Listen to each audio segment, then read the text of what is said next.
session of helping STEM students thrive. And this is our last session of this academic year.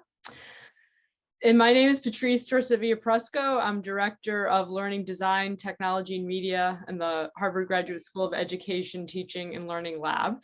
And I'm really excited to co-facilitate these sessions with Becky Burke and Letitia Thomas. And Letitia, unfortunately, is not able to be with us today, but Becky will help facilitate. And just to share a little bit about the series, we started this series about 4 years ago as a way for people to just share the work that they're doing on their campus, but also just to build networks and relationships. And so we encourage you to reach out to other people that are on the call with us and to share in the chat box your name, your role, the institution you're in, and if there's a question that you have around student support for STEM students, or a project you're working on, or even something where you have a question that you'd like to learn more about, we encourage you to put that in the chat. And we do hope that this will be an interactive session. So we have 3 panelists, but again, please, if you have questions, put the questions in the chat box, and Becky will be helping me to monitor the chat box, or feel free to raise your hand if you want to be brave and turn your camera and microphone on to ask a question. And so just a little bit about the community that we have. We have over 140 colleagues that have signed up for this series, representing 56 institutions of higher education, 8 other organizations, and coming from 4 countries, 1 territory, and over 25 states in the US. And just a reminder to please mute your microphone if you're not speaking, and then if you do ask a question, you can turn your microphone on. And so I'm just really excited to introduce our guests. I'm always excited to introduce our guests every month, but I'm especially excited this month. We have Joe Dos Santos Diaz, who is a student at Union College in Schenectady, New York. And Union is where I earned my mechanical engineering degree and MBA. So it's really great to have Joe join us. And Alicia Keys Harris, who is a learning designer on my team. And so again, just thrilled to have her. And Mara Huber, who is the founding director of UB Experiential Learning Network at the University at Buffalo. And we had a chance to hear a little bit about the just amazing work that she's doing. We're really excited about this final session because our focus is on student support and really thinking about what have we learned about the needs of our students, especially over the last few years. And it's just really great to have kind of these different perspectives from a student, a learning designer, and then somebody who's working with faculty and overseeing the experiential learning. So it should be a really nice mix of viewpoints. So with that, I'll just remind everyone again to please take a moment to say hello in the chat box if you want, and share a little bit about yourself. And with that, I'd like to begin the discussion with Joe.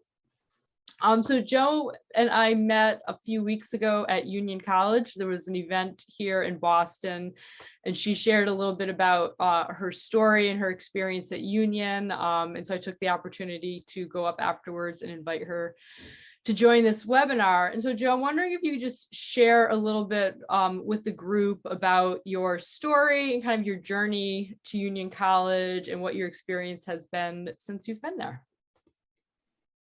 Awesome. Thank you so much, Patrice, for the invitation, and thank you all for having me today. I'm Joe. I am originally from West Africa, a small country called Cape Verde. I moved to the United States in 2015, and I went to high school at Binka, which is a very small high school in Boston. And long story short, my junior year of high school, I learned about the Posse Scholarship.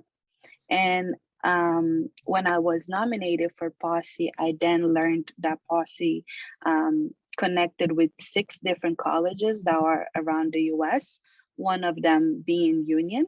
And as part of Posse, you get sent in a cohort of 10 students to the same college. And that's how I learned about union. And going through the posse process, I really loved what I saw online about union.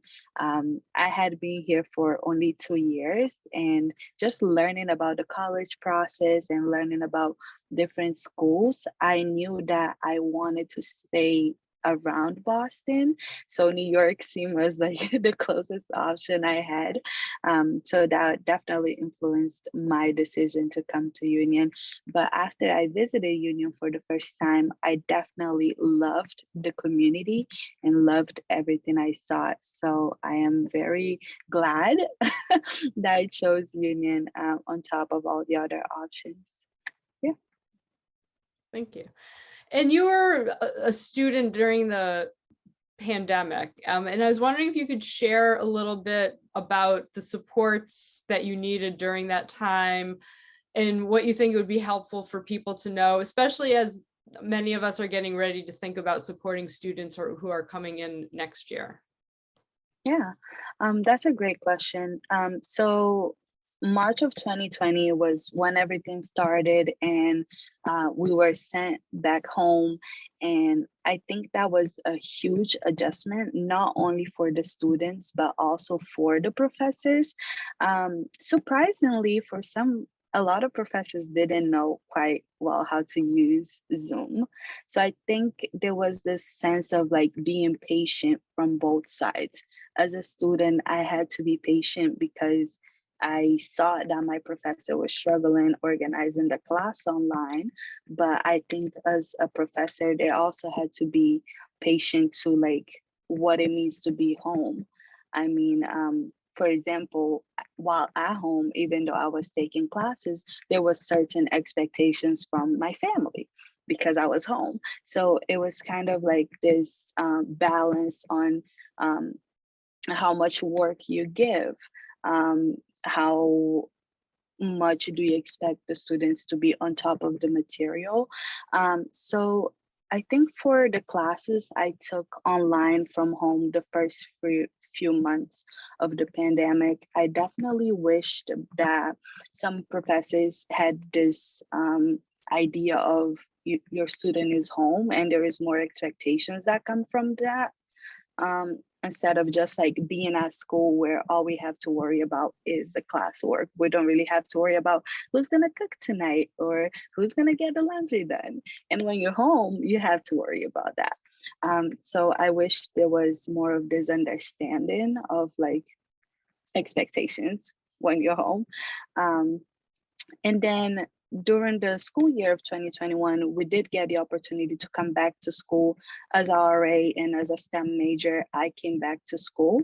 And I think there was, for my RA job, there was kind of like a lot being expected of us, kind of like trying to keep first years on track and trying to be understanding that this is a totally different year than what they were expecting. So I personally felt as if I was kind of like doing my schoolwork, but at the same time, I had to be so on top of my RA job because I needed first years to understand that I am sorry you're missing your first year of college, but this is going on and we have to be healthy. We have to try to do as much to like not raise our cases or we'll be sent home again. And no one wanted to go home. So yeah, I definitely feel like I wish professors had more understanding a little bit and kind of like being mindful of like how much to give us or how much to expect from us as well. I hope that answers the question. Oh yeah, yeah.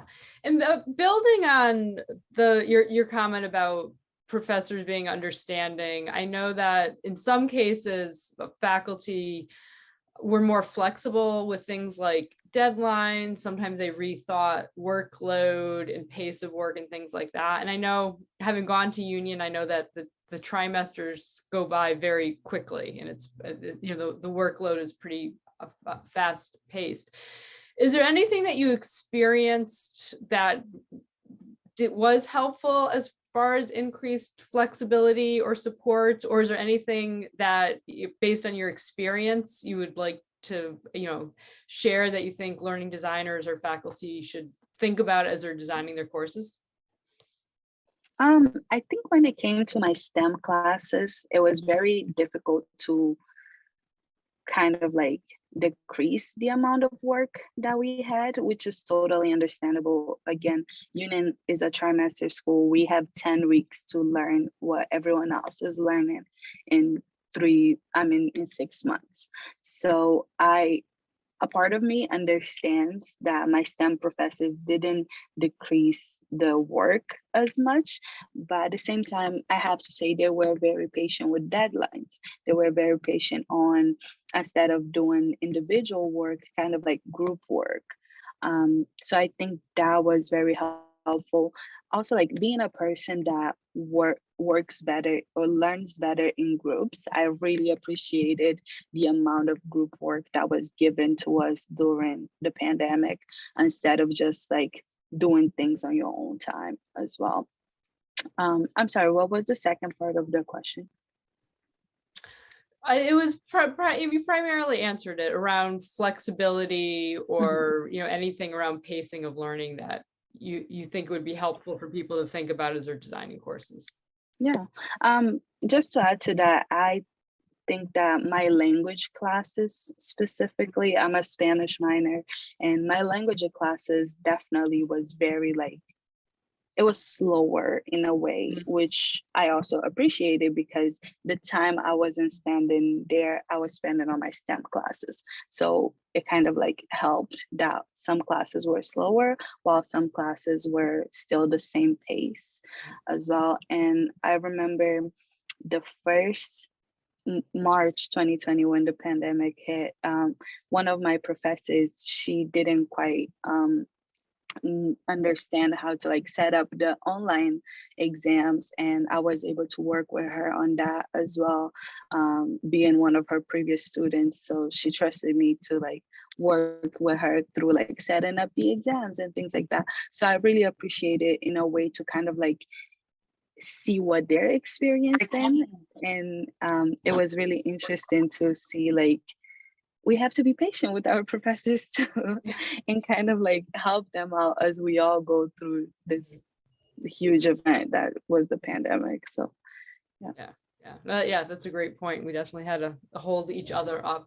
I had one other question I wanted to ask around your experience. I know we frequently, especially there's a lot more use of technology now. We frequently hear both like that sometimes like students want things to either be more mobile friendly, or that like every class that you're in, it's like a different app and a different login, or like IT support maybe, could have been more helpful. Is there anything around that you wanted to share with people that maybe they should be thinking about, again, as they're like designing their courses? yeah, I think right now, being in this world where everything is on your phone, everything is on your computer, professors should definitely keep in mind on how like computer friendly their classes are. I feel like in my classes, I barely see anyone writing notes anymore on a notebook.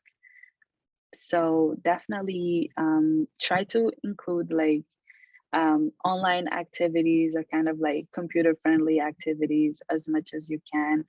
I know one of my professors during the pandemic, there's this app called Flipgrid that he used to do like short videos as a way to like answer, do the assignment for homework. So those things were very interactive. We got an opportunity to see other students doing their videos and get to know them that way. So I really liked the idea. So kind of like including different fun games. I love games in classes. I feel like that's how I learn. And I know like traditional, right? You just have a PowerPoint slide and you talk through it. But I feel like being interactive is definitely the way to go when it comes to classes, especially classes that are STEM classes. I would say that's one of them. our hardest, more demanding classes.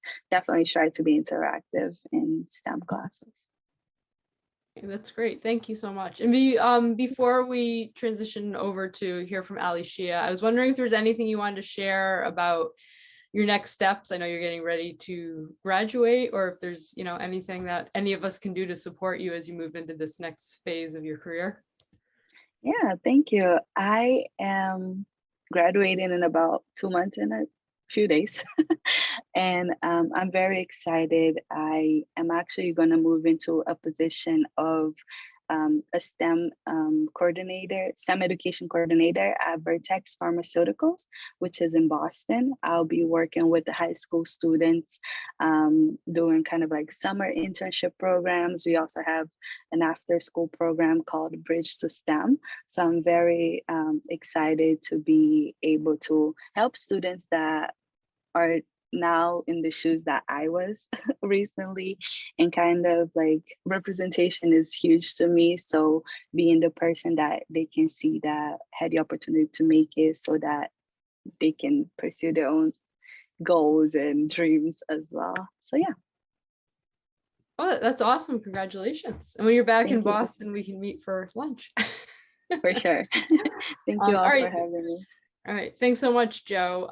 So we're gonna move over to hear from Ali Shia next, but if anyone has any questions for Joe, feel free to put them in the chat, or you can raise your hand, and then we'll also have time for questions at the end as well.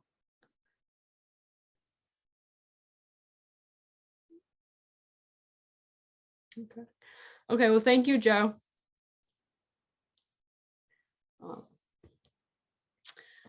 So next, we're going to hear from Ali Shia. And as I mentioned earlier, Ali Shia is a learning designer on my team at the School of Education. So to start us off, Ali Shia, I was wondering if you could just share your story as well and your journey to being a learning designer on my team. Yeah, and thank you everybody for allowing me to speak with you here this morning, afternoon, evening, wherever you're signing in from. I was in Joe's shoes. I was a former STEM student. Biology and chemistry were my majors, and I realized when I got there that I had a lot to learn about learning, because that's a precursor to learning anything. You gotta know what you're doing. So I ended up having to spend a good little time of my time undergrad figuring out how cognitive and neuroscience works so that I can be successful in my program. I mean, it worked. And at the end of it, I remember a professor of mine said, you need to come on and do this master's program with us. And I was like, this was torture. So I'm not gonna, but I tell you, he goes, what are you gonna do? Be a teacher? And I was like, no. And then I was like, wait a minute.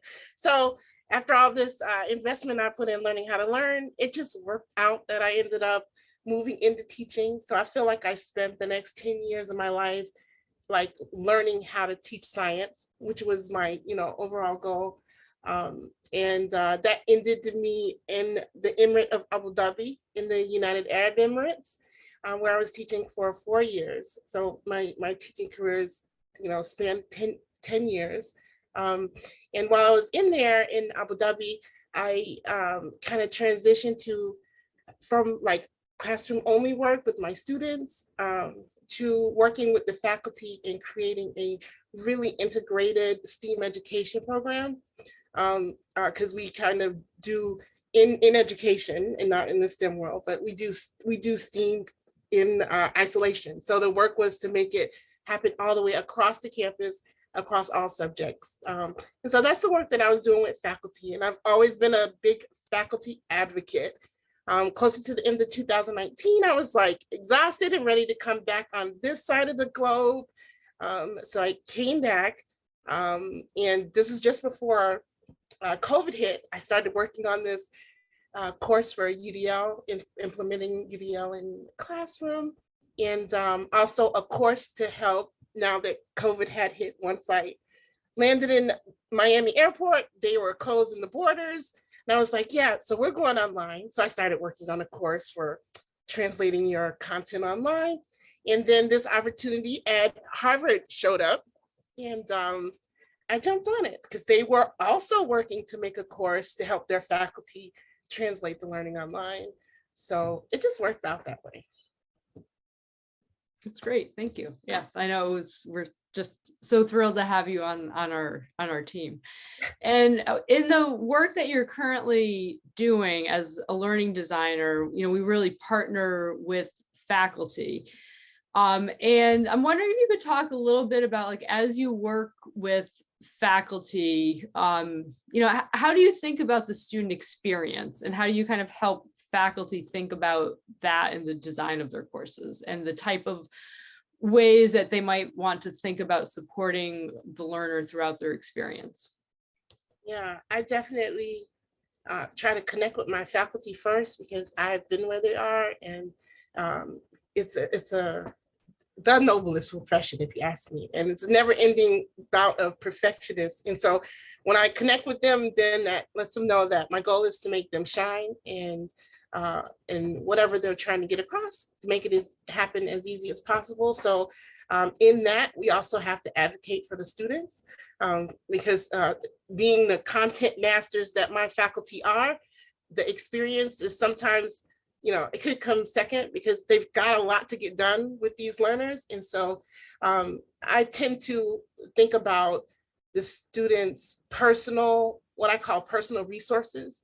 And I call those, like, for instance, the time that they have available, the cognitive capacity they have to learn the materials, how they are doing emotionally, where their motivation is. And we know, like, all of these things are driving whether or not they're going to be successful, no matter what the content is they're learning. So I try to keep that at the center of, like, everything I do with the faculty, and I don't do the work, they do the work. I just ask them questions about, do you think you're going to be able to consider whatever these things I'm trying to bring forward? It's my goal to help them protect these resources that the student has, because it's going to ultimately pay off on the other end of the learning experience. And you are also an online student. How was your experience as an online student? And of course, right now we're working on an online program. I'm wondering, like, how that informs your approach to learning design.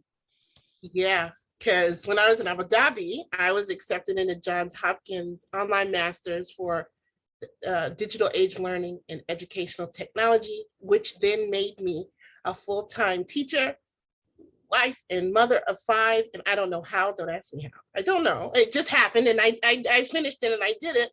But being in that role, it helped me to really think about, like, learning is really a drain of my personal resources. And that's where I was able to pull out those things where it's not just, all these things that make up the stress of learning online, learning in isolation, not being able to, because not only did I have, like, distance, but I also had maybe like 12 time zone or 8 time zones different. So it was very intricate trying to stay connected to my cohort and to my faculty. So just listening to a lot of my cohorts, listening to what they were going through, because we did have time to share, and putting that with what I experienced, I kind of try to step into an empathetic role when I'm designing for online, so that I can make sure that we are, like I said again, preserving those resources that they have, and so that we can just do the most impact with what we're actually here to learn for. And I think that those experiences have certainly informed your work as we're launching our first part-time online program. It's a Master's of Education Leadership. And one of the first things that we worked on was the development of the learner personas, because the demographics of this group, we expected they were going to be coming in with a lot more years of experience, and a similar situation to what you described: care duties, working full-time. And so you led the effort in developing learner personas. And I was wondering if you could share how you approached thinking about the learner personas, and tell us a little bit about what that process looked like. Absolutely. I'll go ahead and share my screen now, because I put together, like, the biggest ideas, and I'm pretty sure I'll be able to share the link to you after, if any of you want to dig into whatever it is you can see see here. It's visible, right? Everything's good there? Yeah, it looks good. Great. So the things that I was talking about right then were, we have heard in education, meeting the students where they are, but like, what does that mean? What does that look like? And how do we actually do it?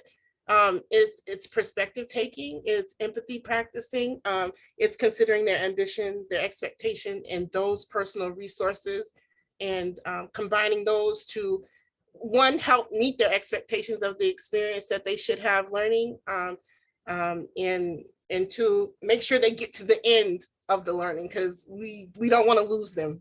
At the end of the day, we're trying to help them get to the end of this, whatever program they're in. So when it was time for us to make tools, some resources for the faculty, actually also for the departments to use to say, who are these learners? How can I meet them? We made an effort to pull out is what I call a general or global persona. And we're doing this because not that we don't, and I suggested this, excuse me, because not because we don't want to identify with any particular kind, but we're designing for a whole bunch of people, right? And so I always want you guys to keep in mind that we're designing for a bunch of people, and they're gonna have different dreams, a different past, and they're gonna have different problems. And so if this particular learning persona was to help everyone invested in this program understand where these students came from, where they wanted to go as far as their professional roles and what experience they have, meaning what experience they have, what experience might they want.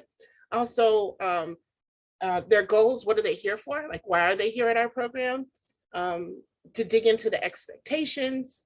And on the right of this, you'll see those personal resources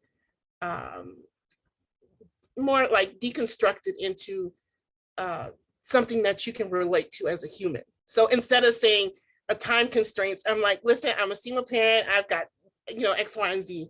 So the effort is to not only tap into the humanity of our students and remember that they're there, but just show the range of one particular problem. A time problem can span many different issues. So in addition to this particular general persona, this global persona, we also dug into, because this program is for higher ed and K-12 individuals who want to pursue their leadership in either higher ed or K-12. And so we just developed one of each, a persona of each, which is, it's still unidentified because it might not have a color. This learning shouldn't have a color. Not that you shouldn't prepare for it, but I'll get to that at the end. But again, there's no picture in here, and that's purposefully. There are no names here. There's no sexes. It's just to let you know you're designing for a human, and we need to be prepared as best we can. And so this is just another zoom in on another level of who a person is individually. And again, we made another one for those higher ed students. They kind of just look like the same. And our goal was to let them use these to design their courses, to build their expectations, to make any kind of supports they want to for their students in their course. And yeah, so that one. And I know Patrice is going to ask me if there were, is going to ask me about 3 things there. Yeah. Yes, I was going to ask you, what are the 3 of the most critical things that you think faculty or learning designers should think about related to the student experience when they're designing online courses? Like, so what do you want people to kind of take away and take with them? Yeah, so to not turn this into a PD or anything like that. And I know the importance of the content, and unfortunately that's, as a learning designer, that's not the part that I focus on, but in the student experience part, that we preserve and protect those resources that I mentioned earlier. And you can do that by asking, like, as a faculty, as an instructor, professor, how do I impact this resource? How do I impact their time? How am I impacting how much they can handle or handle as far as this coursework goes? And then the next one, it would be for you to design or build your course at the margins. And what I mean for that is, if you create learning for individuals that have the least of all those resources I mentioned, then you'll be prepared for those individuals that have the most of all of those resources. So you'll be ready on the outset for the trouble. That's the goal of that you'll be ready at the beginning for any trouble that might come ahead. And the final one is include self-regulation. And I know like we're like they're adults now, but coming from secondary, we tried, right? We tried to help them be self-sufficient and self-regulating. However, those hormones just wouldn't let it happen. So now is a perfect time to really put those things in effect. And so like, what does that look like in higher ed? It could look like I look at it on 3 different levels, like planning, monitoring, and like in an evaluation, whether personally. And so if we're thinking about how can they plan in your course, it could look something like having the time to complete a unit or of learning on the screen, or it could be in the form of having a capstone that's built on every week, right? So they don't have to plan for this big, huge capstone. They've been building it, you know, the entire time. So that's a great way to help them with their planning. Then also, like I said, monitoring would be another one, and that can include stuff like checklists or check-ins. And when I say check-ins, I don't mean necessarily with you, because they have co-students to, they have their own little class family. So it doesn't have to, that onus isn't on you, but to maybe suggest it, because it's not something that always, you know, is apparent to the learners, because sometimes they feel like they're on their own. We want to make sure that they're not. And then the last one I say would be evaluation, and that could look like directional feedback. Like, I know we always call it detailed or actionable. Like, what do we do with what you're telling me? So always leave them with the next steps. And then, or building in some sort of self-reflection throughout the course, and not just about the content, but about how they're doing managing this course, right? And so that's pretty much all of it. Thank you so much for sharing. And I just wanted to let people know, Ali Shia and I actually have a meeting at 1, so we're going to be hopping off a little bit early. So if anyone has questions for Ali Shia, you know, please feel free to put those in the box now, or raise your hand and ask away. And then our next panelist is Mara, and she's going to talk with us about the experiential learning program that she has designed. Hello, everyone. I had to come home to do this because our internet shut down. So I do have some dogs in the background that I keep feeding treats. So hopefully they'll stay quiet. Just to point out, so I'm in the role of director and associate dean. I'm an affiliated faculty, but I'll try to sort of go back and forth between these roles from a design perspective. So this might be a little bit different. I prepared some slides. Let's see if I can get these up. Let me just make sure they're, I knew that wasn't going to work. Give me 1 second and try this again. Okay, so I took the opportunity to just provide some, can you see this okay before I get started? Yeah. Yeah. Okay, so I just have some ideas on here. They're really, this is informal, but I wanted to sort of speak to this question of designing for what students want. And I decided to take it a little bit further and share that the space that I've really been occupying is this space between what students want, that's the starting point, but what the world needs. And I think that space between students' potential and passion and stories and interests that we heard a little bit about, and the needs of the world and the opportunities for students to have an impact is this really exciting space. I call it a dynamic reservoir, which I know is a little dramatic, but I get that excited about it. And that's really the space that I wanted to talk to you about, because I really think we need designers in some of these bigger model approach leadership kind of positions. So I have a few goals for talking to you today.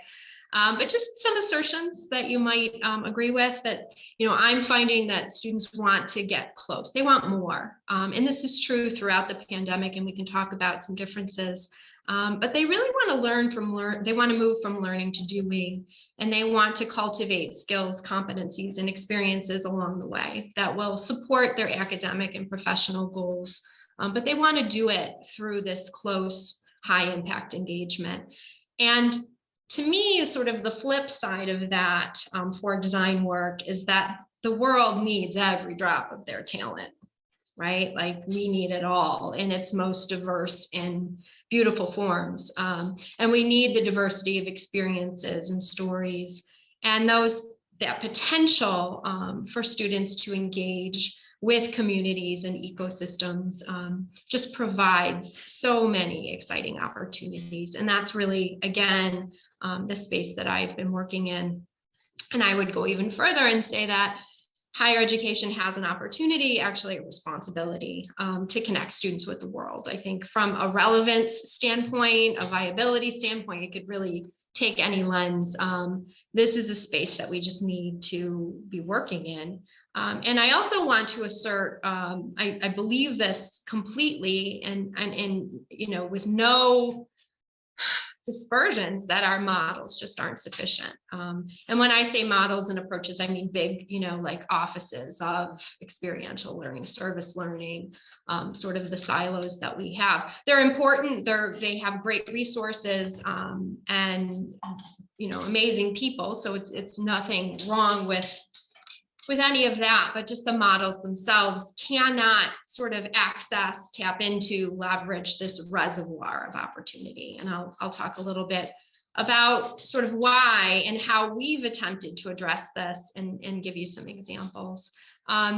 So, I would argue that the current approaches generally, and there's some great ones out there that are really innovative, but they're still working on a really sort of limited constraint-based design approach. On one hand, experiential learning, which is internships, it could be research, it could be entrepreneurship, anything that's sort of applied. By definition, that is all about creativity and possibilities. And yet we still have these models that are about the opposite, right? We make students compete for these limited opportunities. It just makes me crazy. And during the pandemic, everything shut down. A study abroad at our university is still sort of ramping up slowly. I take students to Africa, to Tanzania, and I still can't take them until next year. So students have been really sort of shut out of experiences, which just to me is unconscionable. So we make them compete. In the same way they have to compete for other finite resources, right? And then we overly structure the opportunities often. And sort of an interesting thing that we do for internships, at least, is we have a list of them and then we send students out to do the internships with community providers. And we sort of wish them well once they get the experience, and then we sort of work on getting them the grade and helping them navigate. But we don't really support that entire, I call it the value chain of engagement. I mean, high impact experiences start having an impact the minute a student starts considering them. When a student decides they're going to come with me to rural Tanzania to study women's empowerment, like that changes them from the very moment people start asking them why, they start thinking about it, right? And we want to support them in that entire process and help them navigate the challenges, the dissonance, which is like I'm a cognitive psychologist. So from a cognitive standpoint, that's where, the transformation can really happen. And we want to help them integrate those experiences with their coursework. Integrate it, not necessarily embed it, but we want it to complement and integrate. And we also, want to have an opportunity for them to build value around those experiences. So to me, we fall short on all of this. It's just not possible. It's not possible. So I see this, how do you, once you sort of hit a wall, or once you feel trapped, you have to sort of envision what the possibilities are. So for me, the possibilities are the opposite. What's the opposite of constraints and limitations? It's about this idea of abundance, right? Like projects can come from anywhere, especially needs and opportunities, and you get close to communities. Just an endless opportunity for projects.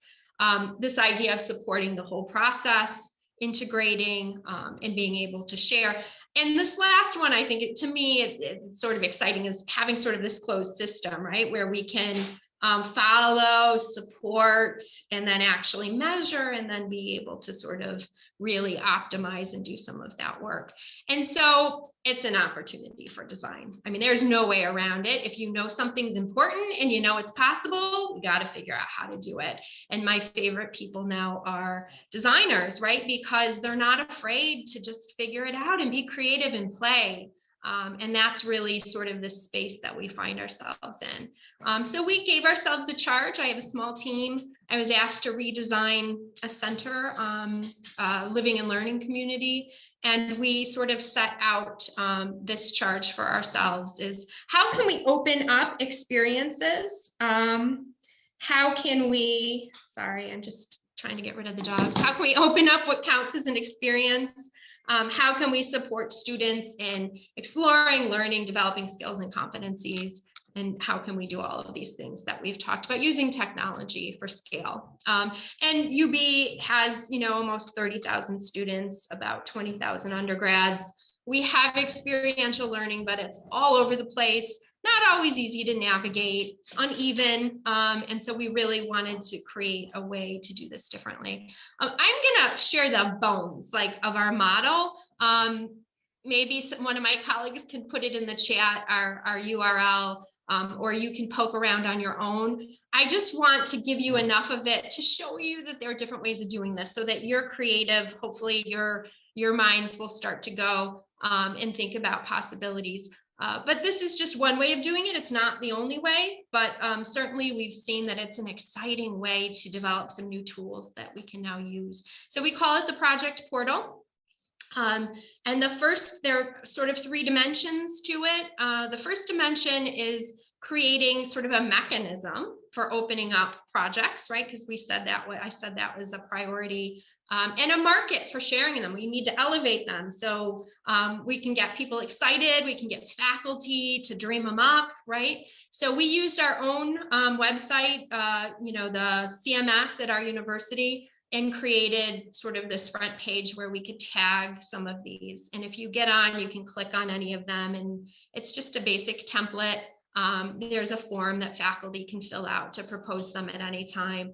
And so there's a mechanism for harvesting them and for sharing them. And this is really important from the design perspective. In order to be included, they must be mentored. So a project has to be mentored. It has to be collaborative, which means the students have to be actively engaged in getting feedback. And it has to culminate in something inherently meaningful to some audience, however that's defined. We don't define it. So, if they do a research poster, sure, that's for an external audience. Sometimes it's more direct contributions, but they have to stretch outside of themselves and think about some audience, and that's really important. But that's it. Anything can be a project. And so internships can be projects. GA positions can be projects. It really is open. And that's part of the fun. We work with faculty to think about projects, and departments, right? And programs. And there's this whole new space of defining projects, which is really, really fun. I'm enjoying that. Okay, so the next piece is that value chain of supporting engagements. We have all these different projects. We have about 270 projects right now. We get new ones every week. We had about 750 students go through this last year. So we have all these students doing different projects, but they all go through the same engagement framework. We didn't have one, so we came up with one. It's PEARL. I like acronyms. It's prepare, engage, and add value, reflect, leverage. It's just a framework. Everybody works through it. It works for everything. We have some activities that are common to everyone. So everyone sets intentions on NACE competencies in the beginning.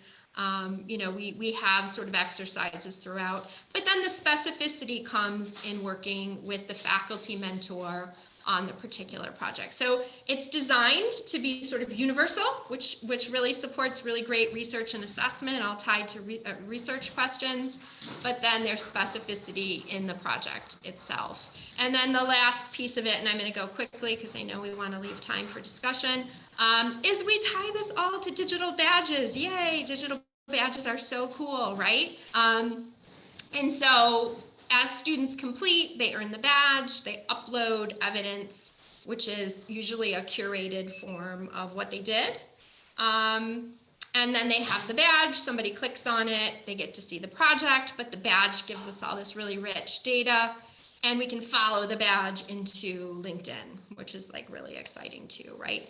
And I should mention that we decided from a design, strategic design decision is that our system is co-curricular. There is nothing inherently tied to credit. However, it all integrates beautifully within courses. So we work with faculty to embed Pearl, to embed the badges into courses. They utilize our infrastructure. We give them data, we give them stories, or students can do it for research credit, or I've done study abroad around it. So it is very, I say, versatile. And it enhances and integrates, but there is nothing inherent about the badges themselves being tied to credit. So I will just show you quickly how we use this tool. As I said, this is not the only way of doing it, but it is a way, and it's been really exciting, and we're experimenting and learning so much. So I'm going to give you just very, very quick 3 ways that we can use this with faculty or with students directly. So the first is an intramural challenge. So this is through our engineering department, and students go through a year-long challenge. They're in teams, they're responding to challenges or needs. And we did this with, oh, you know what? I'm jumping the gun. I didn't tell you the coolest part. So we can do this with anything, but I developed a whole suite of projects around global NGOs. And I did this during the pandemic because everything else shut down. So you use what you have. And I work closely with small partner NGOs in Africa, mostly Tanzania, Uganda, Nigeria, some in Kenya, and it's expanding. So we have a portfolio of NGOs, and the students can just browse NGOs and find the ones that resonate with their own goals or interests or stories. And then we work them through Pearl. And they start by learning about the UN Sustainable Development Goals, so they contextualize the work of the SD or of the NGO. And then they work on customized projects. We connect them with mentors based on how their projects develop over time, and then they work to add value. So that's just one example of how you can use this tool to create sort of a specialized area depending on relationships or depending on focus. So we've used that for our intramurals. The students work informally, but through a program, and we had them connect with an NGO in Tanzania who charged them with redesigning an eco-flush latrine, which was a really important thing for this community. And the students used the process given to them by the director of their program, and they went through and they ended up providing a design that they shared with the partner, connected via Zoom. And what's really interesting is the partner leveraged that. Remember, Pearl ends with leveraging. The partner leveraged it to try to build on that innovation, and the students leveraged it. So, the students were able to go and present this. Many used it for applications to get into graduate school, and it really sort of supported their goals. Another really interesting example is an entire architecture class connecting with an NGO. They were focusing on structures, and they were using a similar brick press that our NGO in Tanzania was using. I was able to sort of get that for both sides. And the students at UB were actually using material and yeah, that was similar to what they had access to in Tanzania, and they were collaborating and they were working to sort of optimize the brick recipe that would then support bricks in Tanzania. And that one was so exciting for the faculty that he ended up wanting to continue that. He started new collaborations, and now he's interested in teaching study abroad in Tanzania around brick making. So that one's exciting because it can really integrate with the teaching goals and really hit multiple goals, which is exciting. And then the last one I will share is just a big class. We always struggle of how to bring experiential learning into these big, massive classes. So this one is a STEM course that has multiple sections, 250 to 350 students, depending on the semester. And they were doing proposals anyways as an activity. They were looking at the UN Sustainable Development Goals. They were doing these sort of conceptual proposals. So we were able to connect them with a real NGO through Zoom. And the students were able to work. They're doing it right now, working on proposals based on a real community and real people, and being able to clarify their expectations and understanding. And we're seeing really exciting impacts. The professors want to keep going. We're now in the third iteration, and we've tried it with another NGO. And each time it sort of brings exciting, insights and discoveries. So where I want to sort of end is that, I want to suggest to you that experiential learning is such an exciting frontier. And I say frontier because everyone thinks it's important and everyone wants it, but there are no rubrics right now. There are no mandates. There's no accrediting body, right? Like literally it is open to be creative and to build on our own unique stories and resources that we have through our institutions. But I really suggest, considering this idea of just opening up what counts, but then building in the support for engagement so that we can help students get the most out of their experience, and then help them leverage and build and help them connect it back to their classes and their learning. And in doing so, we do need new models that are flexible and scalable and robust. And we really need a design perspective. And so if you're already in this space, I would love to hear from you. And if you're not, I would love to encourage you to sort of dip your toes, because it really is exciting work. And I think that's all I have. I do have a book chapter recently that came out on our model. It's very comprehensive. So if you email me, I'm happy to share that. And I have a blog site and lots of other stuff. So please let me know if there's any interest.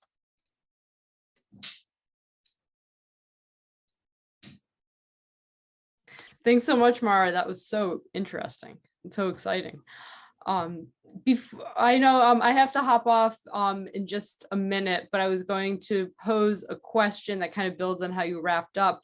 For people in the audience who are excited about this and thinking about how they might want to launch something like this on their campus, do you have any suggestions, like 2 or 3 things that they might want to start thinking about to get started? Yeah, I would really, we started with the low-hanging fruit. And so we looked and saw, what faculty were already engaging and doing really great projects. How could we elevate what they're already doing?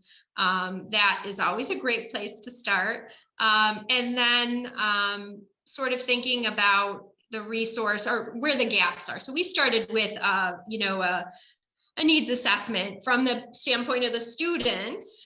What are the challenges, and what would, so this notion of what students want, I think, is so important, but I think we can also go beyond that and think, what would we love to give students, right? Like, what would we like because we only know what we know. So students will automatically say they want internships, and, we go to the models we already know, but if we can force ourselves to think about the type of opportunity and the type of experience and, and really get to it in a sort of creative way. If you can get people to dream, I always say, let's dream it up and then think about how you would get it and what the resources are. And don't think about the gaps until the end, because everyone wants to start with money.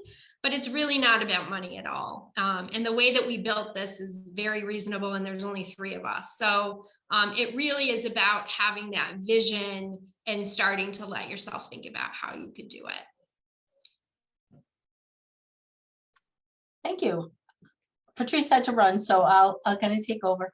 I don't know if we actually spoke about how you got to be, in your role. What was your journey leading up to that? So I was trained as a professor, and I was a professor for a few years, but I've just always been really interested in this idea of actualizing potential. I see potential everywhere, and I look at universities and I just think, oh my goodness, we have all these resources. And students bring resources, and then I go out into the world and I see resources. So, after the first 3 years, I left an assistant professor position to come to UB, and I've really had an opportunity to create some of these roles around engaged scholarship, around engagement, and now experiential learning. And so I'm not sure how it all happened. It's not for the faint of heart. I've sort of found these opportunities to connect the strategic goals of the university with opportunities for engagement, and it's been exciting, and I feel very blessed that I can do it. But we re-envisioned a center within the provost's office, so we work within undergraduate education, and so I get to work with faculty from across the entire university. We get to work with students, and we don't have our own courses, so we're never competing. It's really about this new model for collaboration where we can leverage our model to help support the goals of all of the units. And it seems to be working beautifully. We have some really great initial data. We just launched it in 2019, so it's kind of. And from what I've seen, some of the students that you deal with, it makes such an impact in their life that I don't think that other students don't take advantage of that have, but I also see some of the amazing things they go on to do afterwards. Yes. So I think it has multiple layers that it helps with. And speak to this topic and to the other presenters, our students just have amazing stories that have brought them to us. So, I think in higher education, we tend to think there's no room for the personal, right? That education is serious stuff. But when you can connect the personal with your learning, with the world, magic happens. It brings it to another level. Yeah. Absolutely do. Well, thank you. I have a feeling a number of people had to run because we hit an hour. But does anyone have a question that they'd like to pose? And people are popping, writing in the chat as we go. Well, I think we're, I don't know if anyone else has any other questions, so we don't want to hold everyone up if they need to get going. So I'll thank you, and thank you, Joe. And I know that Alicia had to go. So we'll end here, and thank you so much, everyone, and have a good rest of the semester. Let me stop Thanks, Becky. recording. Bye, everyone.